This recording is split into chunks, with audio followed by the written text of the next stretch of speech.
நாம் தமிழர் கட்சியின் தலைமை ஒருங்கிணைப்பாளர் சீமான் சென்னையில் தடையை மீறி ஆர்ப்பாட்டத்தில் ஈடுபட்டவரை கைது செய்ததை கண்டித்து அக்கட்சியினர் நாகை புதிய பேருந்து நிலையம் அருகே சாலை மறியல் போராட்டத்திலும் ஈடுபட்டனர்.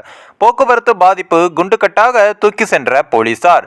சென்னை அண்ணா பல்கலைக்கழக மாணவி வன்கொடுமை விவகாரத்தில் நாம் தமிழர் கட்சியின் தலைமை ஒருங்கிணைப்பாளர் சீமான் சென்னை வள்ளுவர் கோட்டத்தில் தடையை மீறி ஆர்ப்பாட்டத்தில் ஈடுபட்டவரை போலீசார் கைது செய்தனர். அதனை கண்டித்து உடனடியாக அவரை விடுதலை செய்ய வலியுறுத்தியும் பாலியல் குற்றவாளி மீது உரிய நடவடிக்கை எடுக்க வலியுறுத்தி நாம் தமிழர் கட்சி மண்டல செயலாளர் அப்பு அகஸ்டின் அற்புதராஜ் தலைமையில் நாகை புதிய பேருந்து நிலையத்தில் அக்கட்சியினர் 100க்கும் மேற்பட்டோர் காவல்துறையையும் தமிழக அரசையும் கண்டித்து கண்டன கோஷங்களையும் எழுப்பி ஆர்ப்பாட்டத்திலும் ஈடுபட்டனர்.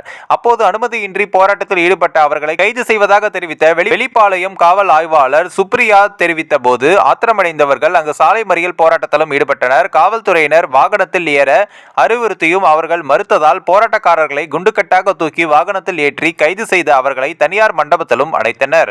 இந்த ஒரு வீடியோ குறித்து உங்களுடைய கருத்துக்களை நீங்க மறக்காம கமெண்ட்ஸ்ல சொல்லுங்க. நம்ம ஏஷியாநெட் நியூஸ் தமிழையும் தொடர்ந்து ஃபாலோ பண்ணுங்க.